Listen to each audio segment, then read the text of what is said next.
What is up, Steelers Nation? Thank you so much for jumping on to another episode of All Steelers Talk. I'm Noah Schreckbein, joined always by my man in the corner, producer Nick Belsky. Find us on youtube.com/All Steelers Talkers. Subscribe anywhere you get your podcast. The Pittsburgh Steelers are 4-2. Man, it feels like forever, but we are back. Victory Monday is officially here.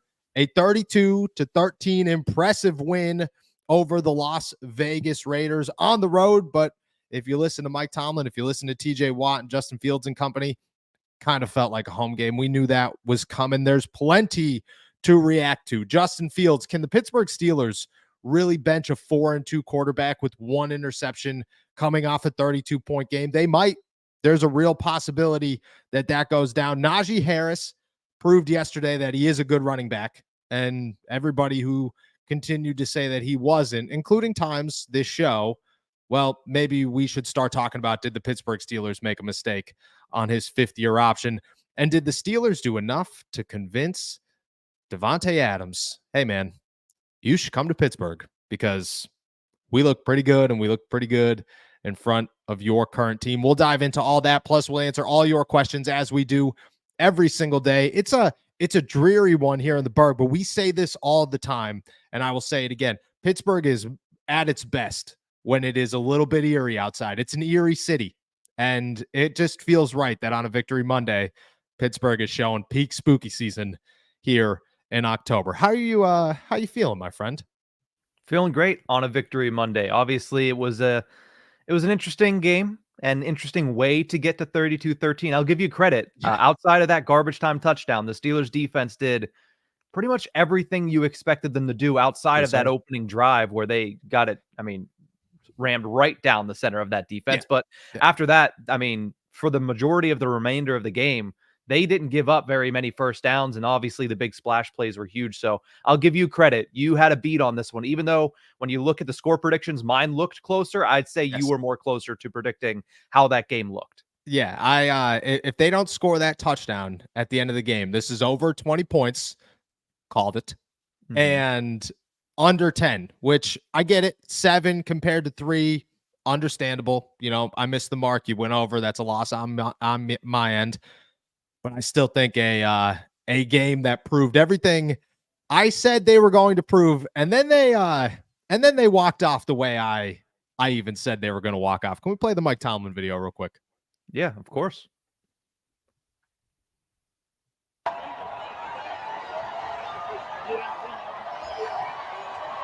No smooches, but I'll give a little.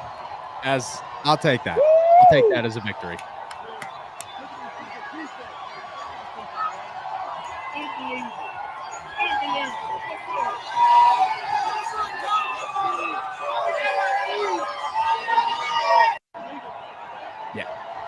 That's what we're talking about there. Pittsburgh Steelers walk off with the 32-13 victory over the Las Vegas Raiders, a dominating win. And there were some issues, and obviously you have to address the good with the bad. And it got bad at moments. It got that double reverse, whatever it was, to Justin Fields that ironically the Lions ran at like the exact same time and pulled it off after Justin Fields got just blown up in that. As bad as it gets. A couple of penalties don't get called in the Pittsburgh Steelers' favor. Justin Fields maybe throws an interception, and this is a totally different ballgame. But things turned out the way they turned out. It's 32-13. The Pittsburgh Steelers are 4-2. We'll dive into Najee Harris. We'll dive into Devonte Adams. We'll dive into Justin Fields. But just overall, it's Monday morning. You got a couple hours to sit on this. What was your reaction as we leave week 6, head to week 7? We're 6 weeks into an NFL football season, and I still kind of have no idea what this Pittsburgh Steelers team's ceiling is, because the offense was extremely ugly. And we've seen Arthur Smith in particular go from, all right, a promising start of play calling this season to what are we even watching 50% of the time yesterday. A lot of those play calls, I was messaging with you. I just baffled that somebody would call this with this offense, especially that double reverse flea flicker. The last trick play I can remember the Steelers executing to perfection. And I'm probably missing one, but the last one that stands out is Big Ben's pump fake against the Cowboys, where he threw it to AB in the back of the end zone. I'm sure there's other ones, but it's not like they do it on a consistent basis. Arthur Smith was brought in to get them back to Pittsburgh Steelers football, which is run it down your mouth, nothing fancy, effectiveness.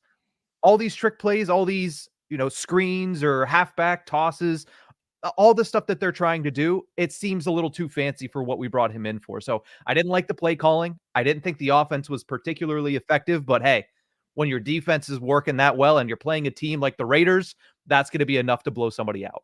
Yeah, and I think there are moments where it's Justin Fields and he's throwing a bad pass, or he's running past the line of scrimmage, or he's getting called for delays. These are issues that we'll address soon, but I mean, for the most part, it's the play calling and terrible offensive line play that are leaving this entire offense with so much to be desired. And sometimes you got to point the blame where the blame should be pointed, and that's Arthur Smith. Right now, Arthur Smith is the dude that we should be most excited about, and we're not. We're least excited about him because he's doing things. And you got to think there's a common factor here. Maybe that's Mike Tomlin. Who knows?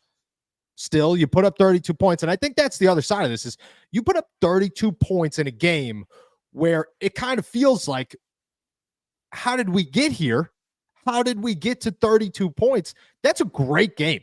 That's the best game you could ask for, is a game where you walk away 32-13 winners, and you're going, I mean, I guess I should just be super happy that just happened. I should be thrilled that the offense just put up 32 points. I mean, Arthur Smith in a bad way, in a really bad way, put up 32 points. Matt Canada at his greatest never put up 30 points. Never once. Took Arthur Smith 6 weeks and a really bad game to put up 32 points. That's sometimes you just got to say it's the small things. You got to be more grateful than you are critical. And in this one, it's just a moment to say, look, we're grateful for this. You got to be grateful for a 32-13 win. No matter how you pulled it off, you got to be grateful for a 32-13 win. We're going to dive into Justin Fields. That is obviously the biggest topic of conversation revolving the Pittsburgh Steelers. In the next 24 hours or so, we'll find out where the Pittsburgh Steelers stand with their quarterback situation.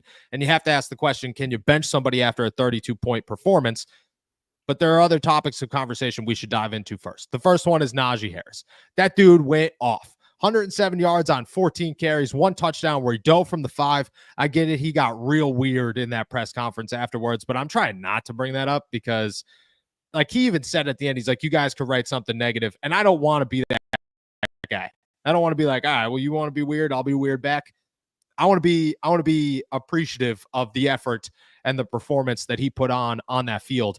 And that is 107 yards off of 14 carries. His, in my opinion, best game as a Steeler. Start to finish, this dude was just absolutely dominant, running guys over, breaking tackles. His little move against a corner off the right side where he picked up 20 whatever, that was the first time all season long I watched Najee Harris make a guy miss. And I went, there it is. That's what we've been waiting for. You make that guy miss. You pick up 25 yards. And that's what he did. And I mean, all along, this was a great performance by Najee Harris. I'll ask you the question everybody's wondering this morning. Is this a performance that shows you, man, maybe the Pittsburgh Steelers should have rethought a $6.7 million evaluation for a guy that just literally took over the offense? Yeah, 100%. I mean, we were talking about it whenever they did decline it. It's like, well, I think we saw it coming, but at the same time, why didn't you? I mean, even if Najee Harris does what he did the previous 3 seasons, in year 5, it's worth $6.7 million. I mean, you're probably not going to be able to re-sign him after that. And who knows how it goes down with, oh, he wants another contract before that 5th season starts. Again, that's all projecting. That's all speculation. What we know is they had an opportunity to extend him for 1 year. No muss, no fuss, $6 million for a running back who has been productive for the majority of his career. They should have done it. I mean, yesterday we saw end of the season Najee Harris in week 6, and that is the best thing that you could imagine if you're the Pittsburgh Steelers. Yeah, I agree. I think it showed. I don't know if the Pittsburgh Steelers should have picked up a $6.7 million option. I don't know if that was the right move. Hindsight is always 20/20. And I think that the Pittsburgh Steelers have issues that are going to present themselves for years forward with this offensive line and the play calling and so on and so forth. And I don't know if Najee Harris fits into Arthur Smith's play call or if this was just a very good game.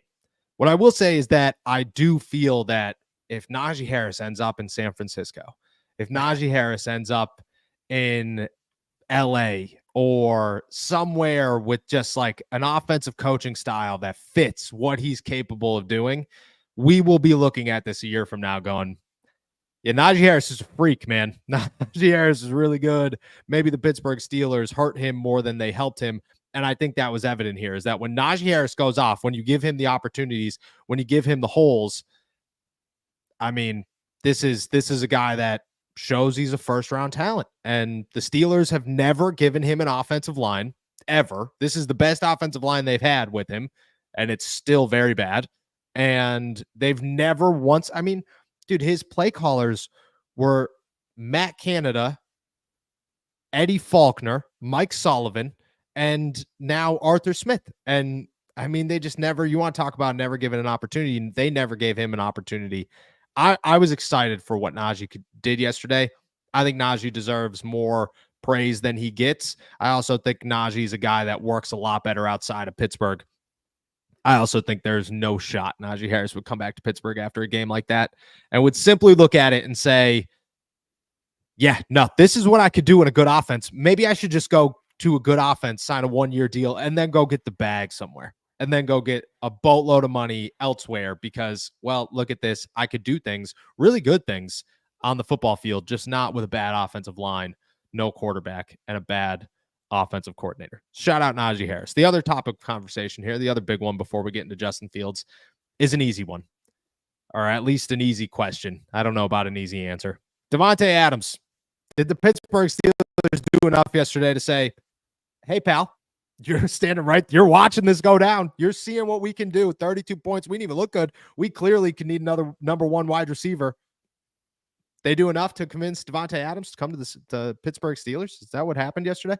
I think, for one, it's not like the other options have been dazzling. I mean, you look at what happened in New Orleans. They got shell-shocked by the Tampa Bay Buccaneers. But when you look at what the Steelers did right in front of his face was, in that first half, despite everything that happened over the past week with George Pickens, they fed George Pickens the ball. Now, whether or not he took advantage of that, whether or not he was able to secure the catches that were thrown to him, that's a different story. But they definitely targeted Pickens. They definitely found ways to get Pickens the ball and essentially showing Davante, hey, if you come here, those targets are for you. And obviously, wide receivers are a position where they could say, hey, if I got those targets, I would always make them work, because that's how wide receivers think. I think they did enough in that they showed Davante that with you, this offense is much better. And with you, this offense is vastly improved. So I think that they showed him that, yeah, we can fight through sometimes poor play calling and sometimes poor personnel and still put up points. And I think they also showed him, listen, you're going to get a lot of opportunities to score touchdowns because our defense is going to give you the ball on the plus side of the field a lot. Yeah, I agree. Can I read you a crazy stat here? Please We're do. 6 weeks into the NFL season. The two receivers with the most receiving yards currently without a receiving touchdown this season, Pittsburgh Steelers wide receiver George Pickens at 363. San Francisco 49ers wide receiver Brandon Ayuk at 351. You want to talk about a wild stat? And George has dropped now 2 touchdown passes this season, clear as day touchdown passes, easy catches that he makes if he isn't in the weird funk that he's in. And I think that's where this conversation goes, is the Pittsburgh Steelers hopefully did enough to convince Davante Adams, but also convince themselves that George is not our number one. Davante would be our number one, and we should make that a thing. I mean, George is uber talented. He's incredibly talented, but he's also super lazy, shows up late to work, and is at a point now where the drops are becoming a thing. Like, if this was Deontay Johnson, we'd be talking about how bad Deontay Johnson is with these drops and how much of an issue it is. We're not having that conversation with George because George is so talented. But it doesn't matter if you're dropping the ball in the end zone. I mean, you're still dropping the ball in the end zone. Davante Adams comes here and just says, I'm the guy. I'm doing this. This is it. I think yesterday showed the offense is good and very capable. Justin Fields is good and very capable. And the Steelers need a wide receiver. They desperately need a wide receiver. And I don't think Davante is looking at this going, man, am I going to get enough targets? I think, just like you said, He's looking at this going, I'm going to get plenty of targets. I'm going to get a ton of targets, actually. And I'm probably going to be the most reliable wide receiver on this offense. I think yesterday was a great day for the Pittsburgh Steelers and Davante Adams. I haven't heard anything. I don't know. Like, Raiders, when you lose a game, you obviously have more to talk about than if you win a game.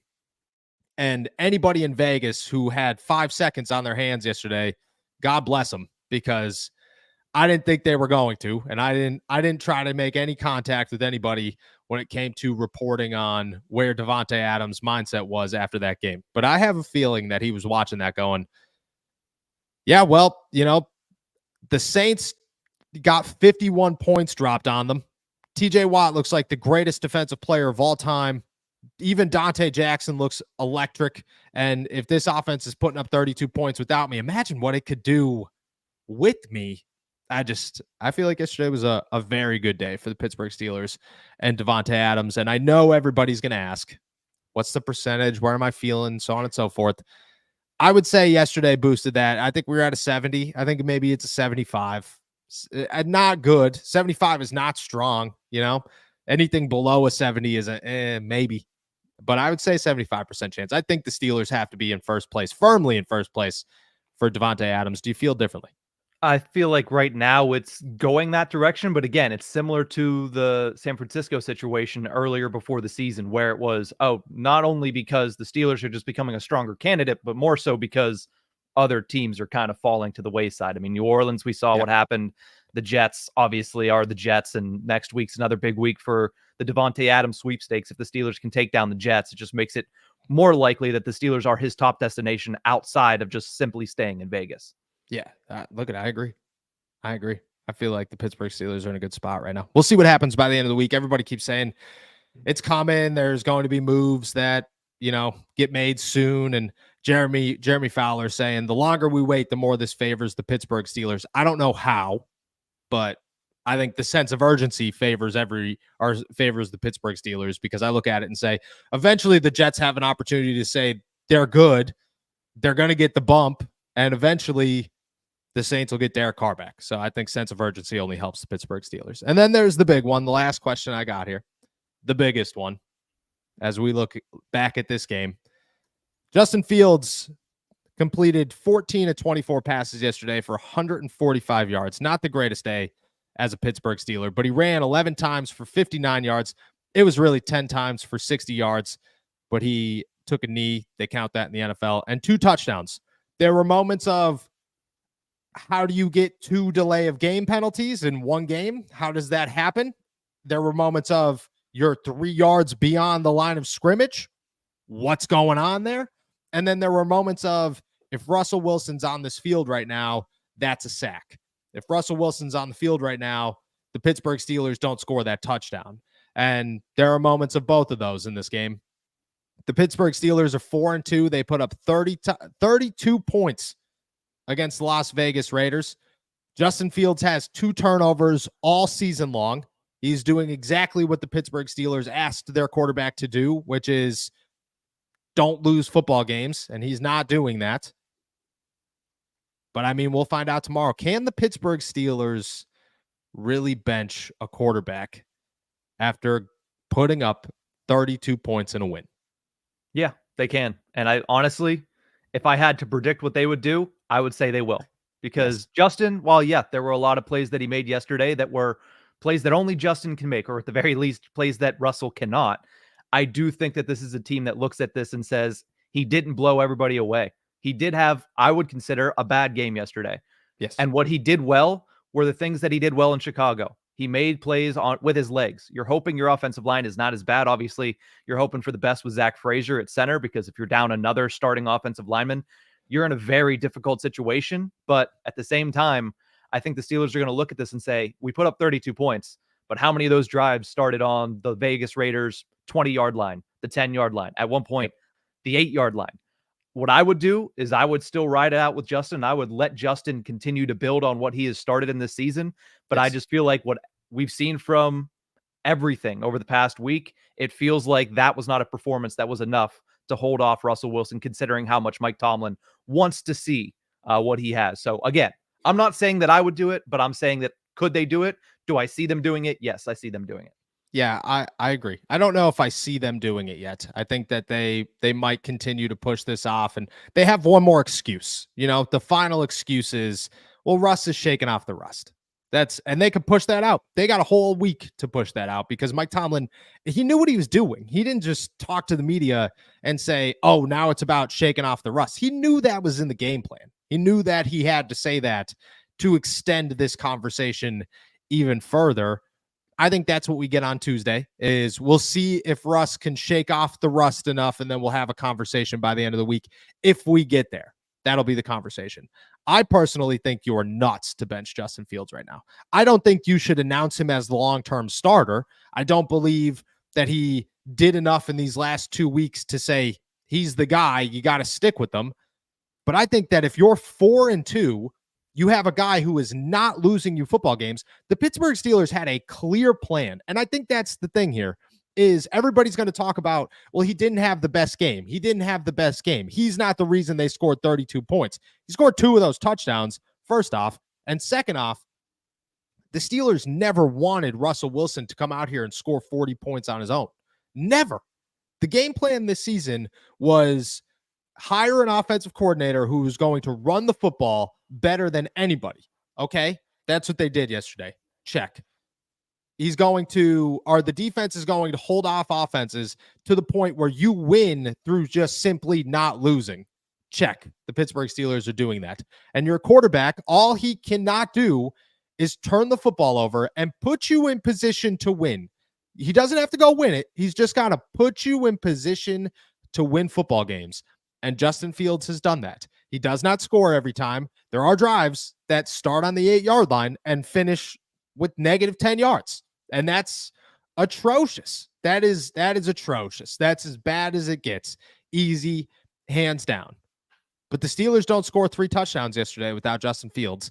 And I don't think Russell Wilson, with his one calf, jogs into the end zone and runs around an outside linebacker to get into the corner of the end zone on a play that nobody was open on. I just don't think that that's a thing. I believe that the Pittsburgh Steelers are getting exactly what they asked for out of Justin Fields and Russell Wilson. Is it impressive? No. But no matter who the quarterback was going to be this season, it wasn't going to be impressive because that wasn't their game plan. Now, can the offense get better with Russ? I think so. I think you could put Russ out there and get a guy that knows how to win football games and get a guy that's going to come in here and complete more passes, and you're going to have less mistakes, and maybe he just throws a couple more deep balls. I think all that is a possibility. I also think that to bench Justin Fields, you are taking a risk that you just totally killed his confidence, which is high right now. You totally shook up the entire offense and said, hey guys, I understand that all summer long and into the season, we have been building rapport with Justin Fields as the starter because people can't act like Russ has been here. This has been Justin's team since the moment he got here. And we're going to shake that up. And we're going to take a shot that 4-2 now turns into 4-3, 4-4, maybe head into the bye week 4-5. And then what do? You go back to Justin? Is that what you do here? No. It is so much easier to keep Justin out there and take less risk and say, Russ is the guy when we need him to be the guy, but he's not the guy right now. And people say, because I had this asked multiple times yesterday, can the Pittsburgh Steelers put up 32 points? Is that going to be enough? Is throwing for 145 yards enough to beat the Kansas City Chiefs and the Buffalo Bills? I don't know, but the Pittsburgh Steelers weren't planning to throw for more than 145 yards to beat those teams anyways. The plan was not for Russell Wilson to go out and single-handedly beat Patrick Mahomes. It wasn't. It was for Najee Harris and a defense to beat Patrick Mahomes. And if you're putting up 32 points, you got a shot. I don't think it's perfect. I think it's far from perfect, but I think you take in the risk-reward situation, Russell Wilson is not as big of a reward as people want to say he is. He's just not. He doesn't have the proven track record these days to be that big splashy reward. He is more of a risk than he is a reward right now. And I think he could work out, but how much, like what's the upgrade? I guess that's my question here is what's the upgrade? You switch to Russ. What are you looking for? 35 points a game? Is that what you're trying to get out of this? I think saying the 32 points is the main factor is certainly sugarcoating it and hiding what the offense was yesterday. I think the biggest issue, no matter who's in there right now, is the offensive line, the offensive coordinator. That's why I think you should stick with Fields, because I think he can make that situation better. I'm not saying that you're looking for an upgrade over 32 points, because I think TJ Watt put up at least 10 of those 32 points based on his right arm. So what I'm saying is I would keep Justin in, and I agree with you on that fact, but not because, oh, what more are you going to get out of Russell Wilson? You're going to get what I think is a similar quarterback without the things that can save the Steelers if the offensive line and the play calling remains as bad as it is. Okay, so if George Pickens continues to drop balls, okay? Yes. Nobody else is open. Najee Harris runs for 41 yards like he did the last 2 weeks on 14 rushing attempts. You're telling me Russell Wilson scores more than 24 points against Indy and 17 points against Dallas? That's what I mean by the 32. And I get, like, you're agreeing with me, so I'm not arguing with you here, but the situation at hand is there are moments where, yeah, you would like Russ out there, but there are also moments where you look at it and go, this offense might be worse actually with Russell Wilson, because in times where chaos just completely takes over, Justin is able to improvise on that chaos and turn something good into it. And I don't know if Russ has that in him anymore. And I'm not saying that that's what you're looking for here. You shouldn't win games off of chaos, but Mike Tomlin loves his freaking chaos, man. He loves it. And he does not want to get rid of it. And again, in these situations, that's what you're looking for, is the chaos. It's just, I don't agree with it. I don't agree that I think you should go out and win games 45-0 every single time if you're capable to. And maybe Russ gets you there. I don't know. But I think the risk reward here is much more dangerous than people want to admit. If you put Russ out there, you are potentially throwing away a 4-2 season if he doesn't work out, because now you have to, that's the thing, is you tell Justin, we do not trust you. We're done. You're just a place filler. And then you got to go back out there. What if he goes back out there and wins you 2 playoff games? He's not going to resign with you, because you just already told him, you're not our guy. We don't want you. So I think the conversation is a bit scary, because if they do bench him, you can't go back. That's it. That's the end of it. You can't go back to Justin Fields after you bench him. There's just no conversation to be had there. You've killed his trust. We'll see what happens. Tomlin's going to say something tomorrow. I do not expect Tomlin to go to that podium and say, Russ is our guy. We're going to Russ. I think he's going to say, we'll see where Russ is at the end of the week. We'll try to shake the rust off, and we'll go forward from there. He'll compliment Justin, and then they'll move on. All right. With that said, we're going to dive into all of your questions as we do every single day. I know we got plenty of them because of the game and plenty of reactions to react to. But first, let's hear from a word over at our boys Game Time. Basketball season is right around the corner, and there are few live events that make you feel as in the moment. And I get it. Football season is probably one of them, where you feel like you're there. You're part of the action. Well, let me tell you about Game Time and how Game Time has this new feature called Game Time Picks that makes getting tickets to see your favorite teams play live even easier. Game Time Picks filter out the fluff to show you only incredible deals on great seats, so you don't have to waste time searching through thousands of tickets. I decided to jump on and see what Pittsburgh Steelers versus New York Jets tickets look like in primetime. And it took me 3 seats before they hit me with a great deal, telling me that not only are these probably the cheapest, but for the view, they may be the best deal that anybody can offer. Let me walk you through a couple of really nice things about Game Time. First, priority. Game Time Picks curates to make it easier to save more on sports, concerts, comedy, theater, etc. They give you all-in pricing, which means that this feature shows you the total upfront cost with no surprise fees at checkout, because that is the absolute worst thing about buying tickets. They give you seat views because nobody, and I mean nobody, wants to show up not knowing what their view of the stadium is going to look like. The lowest price guaranteed, or Game Time will credit you 110% of the difference, and Game Time ticket coverage, which means that your purchase is covered with the most flexible customer service policy in the ticketing industry. Take the guesswork out of buying tickets with Game Time Picks. Download the Game Time app, create an account, and use our code ALLSteelers for $20 off your first purchase. Terms apply. Again, create an account and redeem the code ALLSTEELERS for $20 off. Download Game Time today. What time is it? Game Time. Shout out our boys over at Game Time. All right, we got plenty of questions. Toss yours in the chat. If you have them, we'll make sure to answer as many as we can before we head out of here. Nick, I'm going to toss it to you. What do we got? Yeah, let's start with Pittsburgh Hornets, who says, based on what you've seen, do you think the wide receivers are getting more or less separation from previous weeks? I would say less. And that's just because guys just aren't. Calvin Austin was open at times, but Van Jefferson, I'll ask you, did you watch that game and remember Van Jefferson was on the field? No, the times I saw Van Jefferson on the field, I wish he wasn't, to be completely honest. Exactly. So it's much less, significantly less. There are guys open. Don't get me wrong. Like there are definitely guys open from time to time when Justin isn't seeing them. But at the same time, what read is that in the progression? Because I think people ignore that fact all the time. They say, oh, Justin missed a wide open Najee Harris. Yeah, it was his fourth read, and there were three defenders coming at him.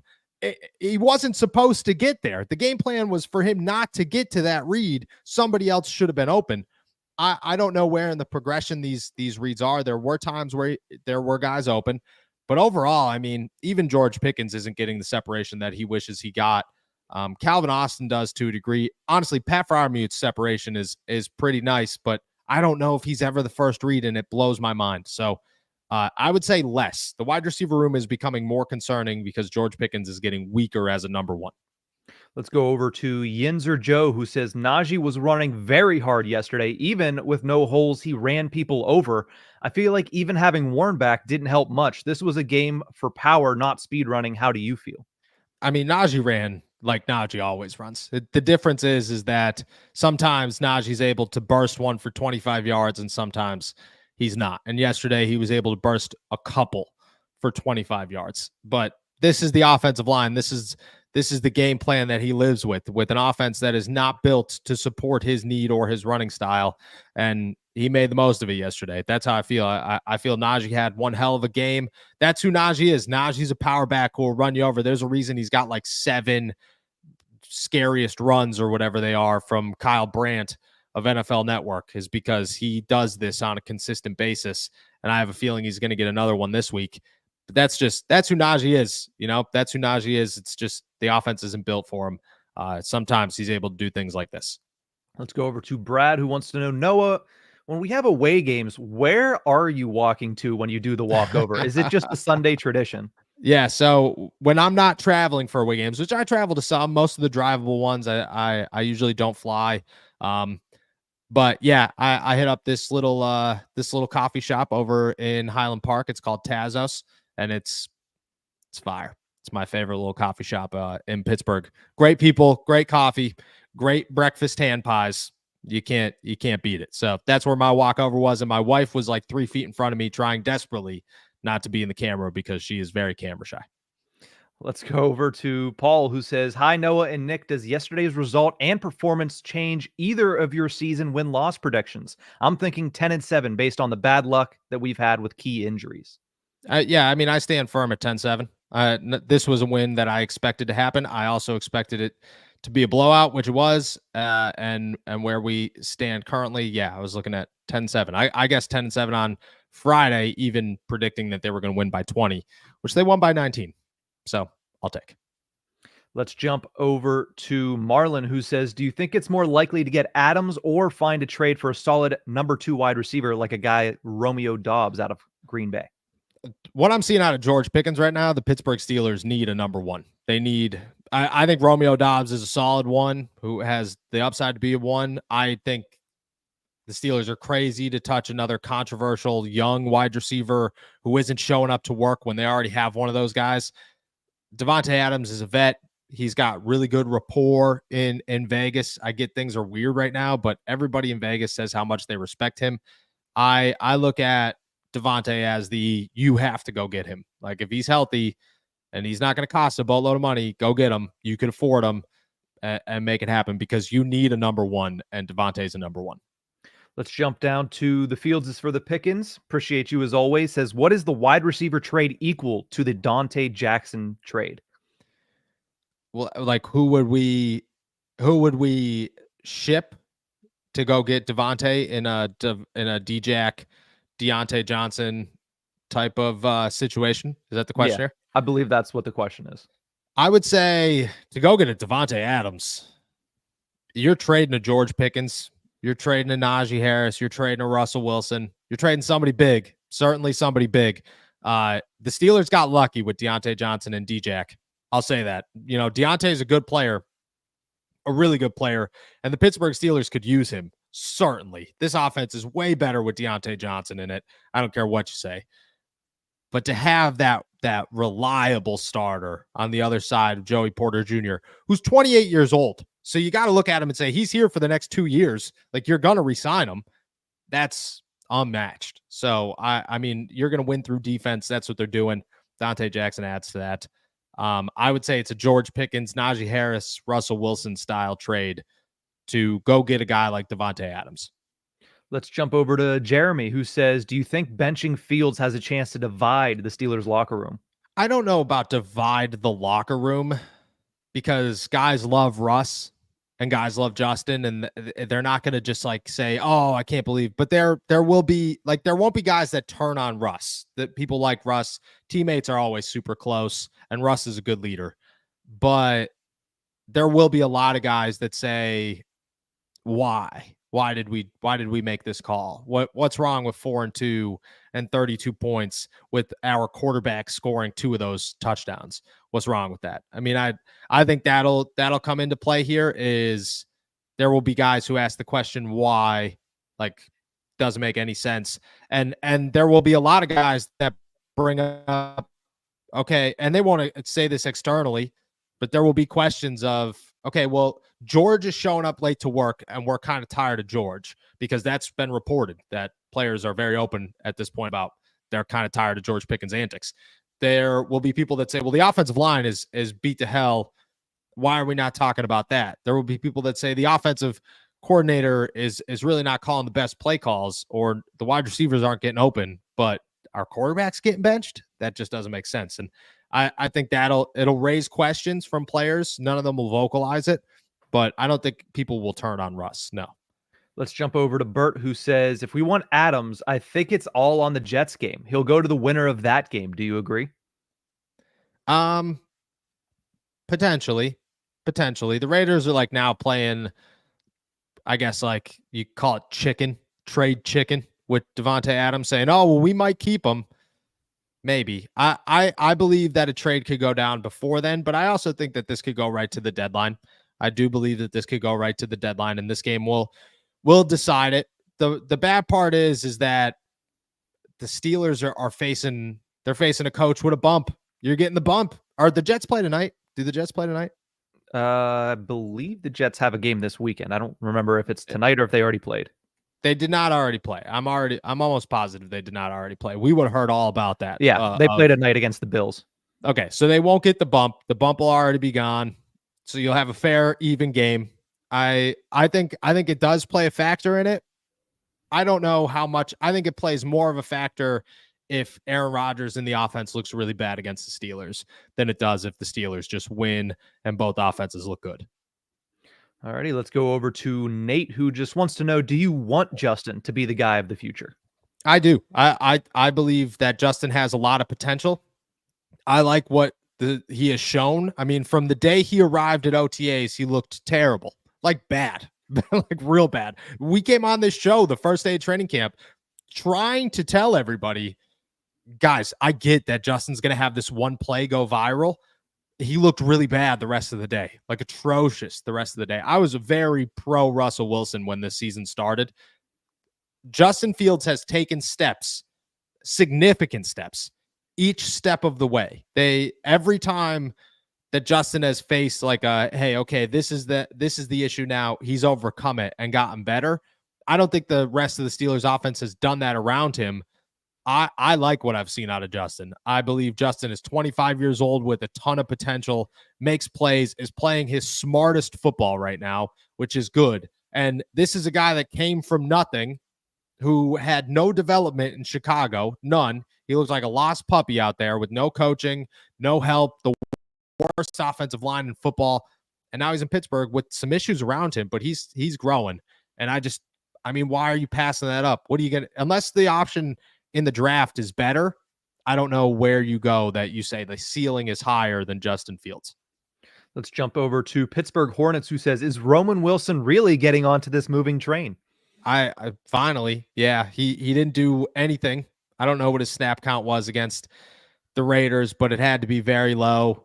That's what we expected. I mean, I said that on Friday, that Roman's going to play and that it's going to be a very, very low, if any, snap count on offense. He's just going to play special teams. That's what I see out of Roman. It'll be a very slow build. By the end of the season, we'll be talking, oh, Roman's involved in the offense, but I would not be looking for his name anytime soon. Maybe right before the bye week, but most likely after it.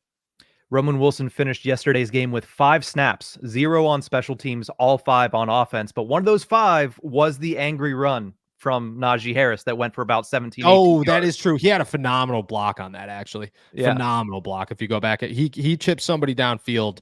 But that's what Roman's good at. He's great at blocking. So shout out Roman. I think he slowly builds himself into this over the next couple of weeks. Let's jump down to the Fields is for the Pickens again, who says, don't we need both Adams and Pickens on this team? Yeah. I think so. I don't think you trade Pickens for Adams. My answer was more so just like that's what it would. That's a 1-for-1 trade. That's what it's looking like.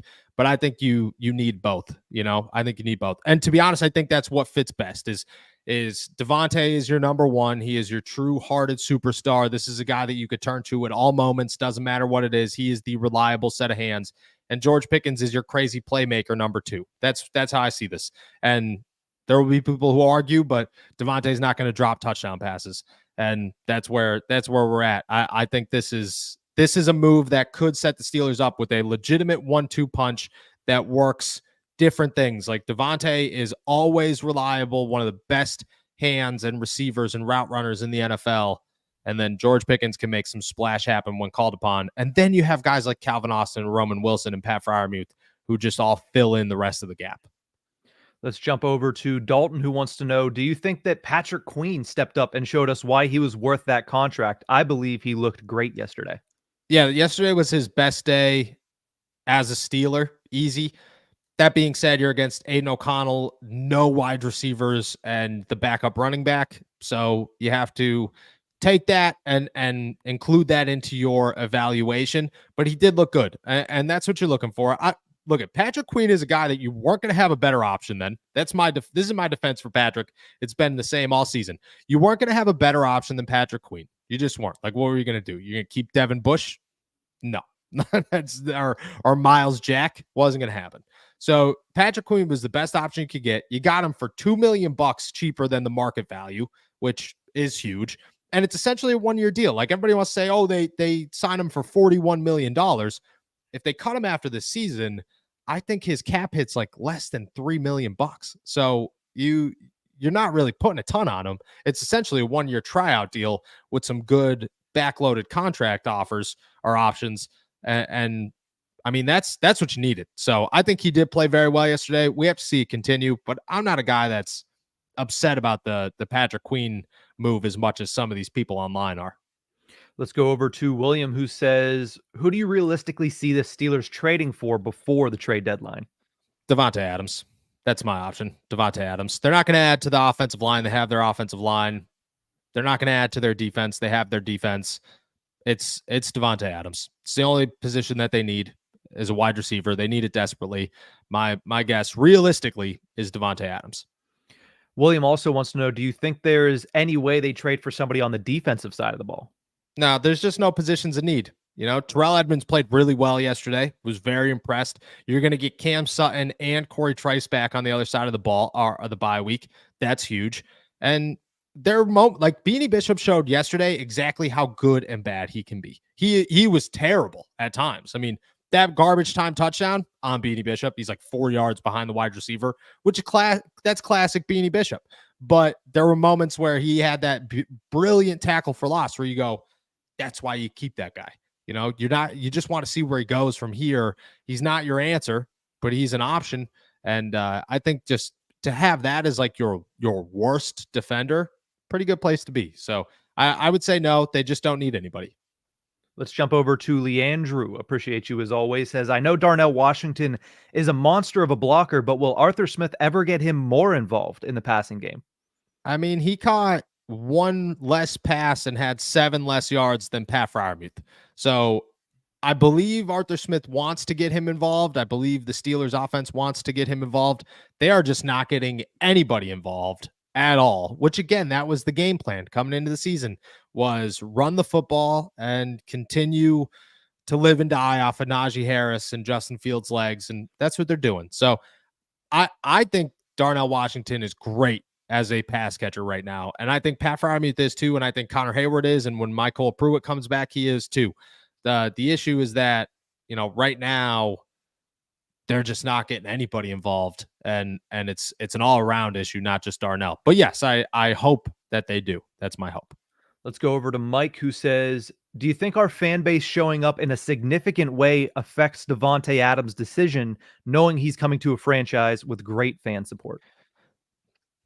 I do. I think all around yesterday was a win for the Pittsburgh Steelers and their recruit of Devonte Adams. You got to see authentic Mike Tomlin, happy authentic Mike Tomlin. You got to see Justin Fields make some plays. You got to see Najee Harris have a phenomenal day on the ground, which always helps the receiving game. And you got to see TJ show that he's the best defensive player in the world. I mean, Devonte had to be sitting there going, are we sure we're in Vegas right now? Like, is this a real thing going on? It had to work in the Steelers' favor. I think it did. I think yesterday was a massive boost in the pursuit of Davante Adams. Let's jump down to Mike, who says, why can't this offense have one thing they're good at consistently? You never know what you're going to get from this offense. The defense can let down. I mean, I don't know. I wish I had an answer here. It's bad offensive line play. They finally had an offensive line. Then it got beat up. So you can't really, injuries are a thing that you could blame, but you can't say they're unavoidable. They're not always the team's fault. The offensive line injuries are adding up. The play calling is inconsistent. I don't know.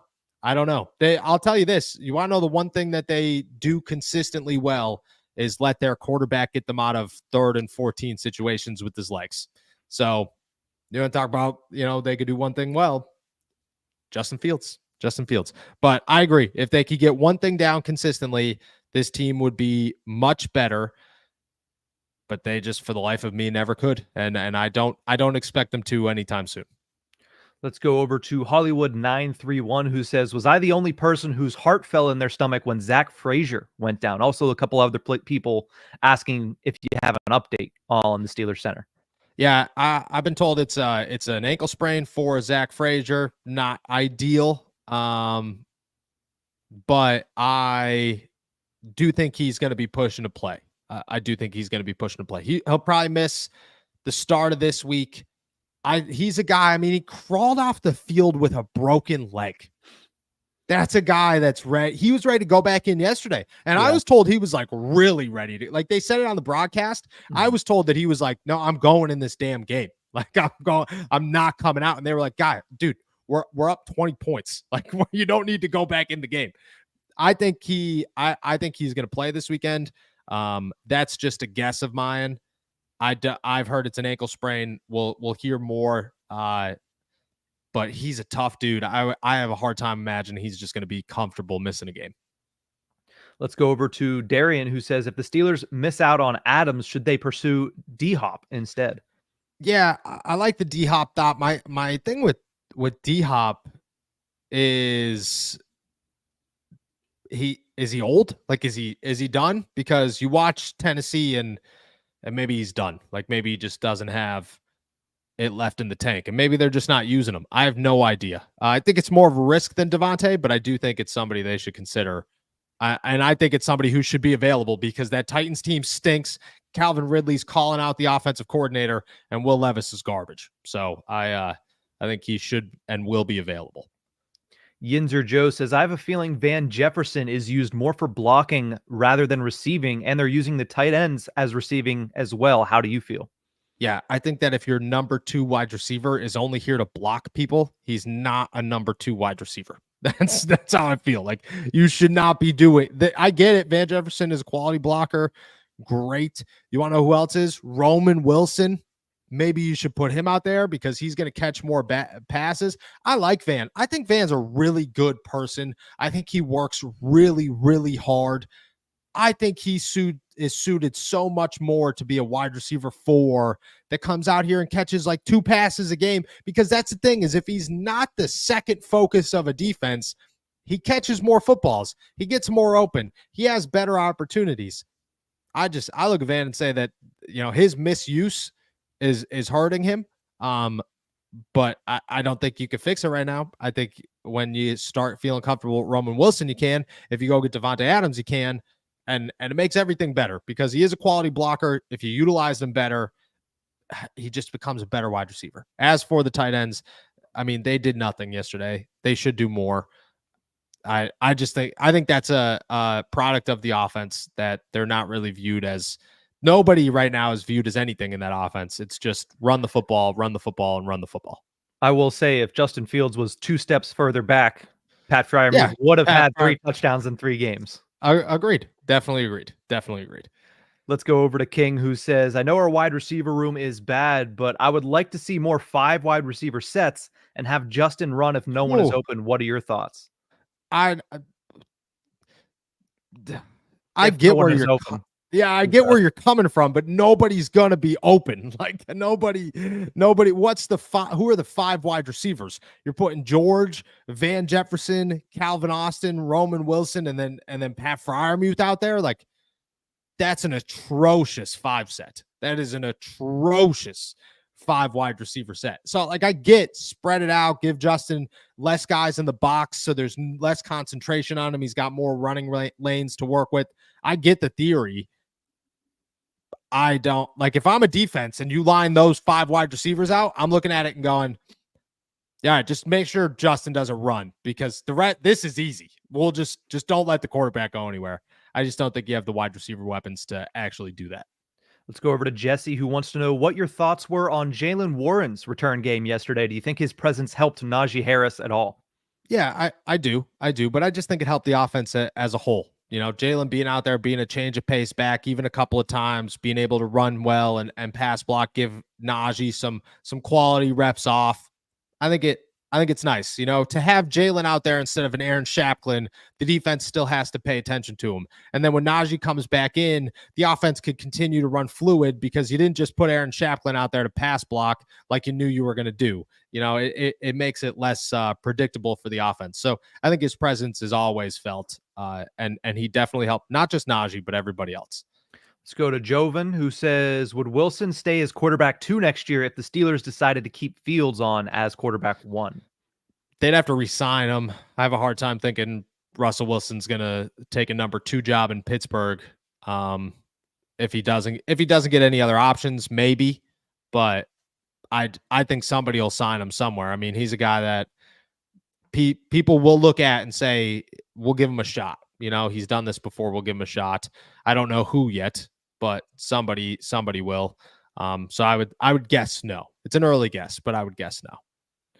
Let's go over to Nate Moore, who says, didn't you think GP ran his routes a little harder yesterday, even though he didn't produce a lot?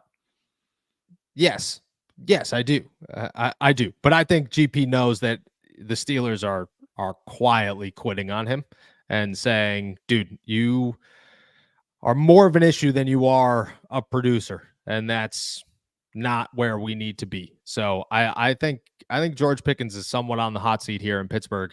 And I think the locker room and the coaching staff are slowly turning on him. I don't know this for a fact. This is all a guess and reports that say that even players are upset with him. But yeah, I do think that he's got to fix the drop issues. Now he's got his technique is terrible. He's clapping at the ball for no reason. So he's got to fix that. Once he could do that, he's back to GP, I believe. Let's go over to Sean, who says, is it just me, but isn't Broderick getting worse? I don't know about worse. He's not playing well. He hasn't played well all season. I don't know if I'm willing to say worse. He has never been better this season. It was one game, and it was the game. When did Troy got hurt in week 2 or going into week 3? Yeah, and that was Broderick's best game. Besides that, he has not played well. He's definitely an issue. He's the biggest issue on the offensive line. And I don't know how you fix it. I don't know how you go about it, but I wouldn't say worse. Consistently bad, yes. Let's finish it off with Kerry Taylor. With a fully loaded, healthy Steelers team, do you think they can make the Super Bowl? Oh, talk about a hypothetical, my friend. That's a tough one. I mean, depends on your route to the Super Bowl. Fully loaded, healthy Pittsburgh Steelers team. I mean, they don't have many boxes that they can't check, but is it a game where Najee runs for 105 yards, or is it a game where Najee runs for 40 yards? Is it a game where the offense scores 17 points, or a game where the offense scores 32? I just don't. It depends on where you're getting. You know, what product are you getting on a week-to-week basis? Is George Pickens taking the day off, or is he showing up? Do you add Devonte Adams? A lot of questions. I would say a fully loaded Steelers team has a shot at a run. On paper, yes. When it comes to the product, it changes weekly. Yeah, because the one thing we have never seen ever is what this offensive line would look like fully healthy. If Zach Frazier was your center, if Troy Fautanu was your right tackle, if Broderick was afforded the ability to be on his left side and play the left side of the offensive line with James Daniels and with Isaac Siamalu, or if that was supposed to, or if he was on the bench, and you had the option to potentially bench him for somebody else. Yes. What does that look like? Because that was supposed to be the Steelers' biggest strength on offense was their offensive line. And then they got a half a dozen injuries that are out for the season. So it's hard to predict because that is something that we just have no idea what it would look like. Yeah, exactly. And how good can it be? I don't know. And I to be honest, I think Mason McCormick by the end of the season is a dominant player on the offensive line. So is Zach Frazier. But again, Troy Fautanu is a weak link. And what if Isaac was 100% healthy? And there are just a lot of questions. What if Roman was healthy all training camp and you got to see what he can do as the wide receiver 2 or 3? A lot of questions. I think on paper, yeah, they have a team worthy, but the product on a week-to-week thing, I don't know. That's a question we'll never know. That's a wrap for today then. Awesome. With that said, guys, we are heading out of here. Thank you so much for jumping on to another episode of All Steelers Talk. Make sure to subscribe to us on YouTube. YouTube.com/All Steelers Talk. Check us out anywhere you get your podcasts. And as always, find all of our work at si.com/NFL/Steelers. I hope everybody enjoys the Victory Monday. We will be back tomorrow to discuss everything Mike Tomlin has to say, including potentially Davante Adams and where the Steelers stand at quarterback after a win in Vegas. With that said, I know it's eerie, but it's a beautiful day here in Pittsburgh. So enjoy it. We'll be back tomorrow. Peace.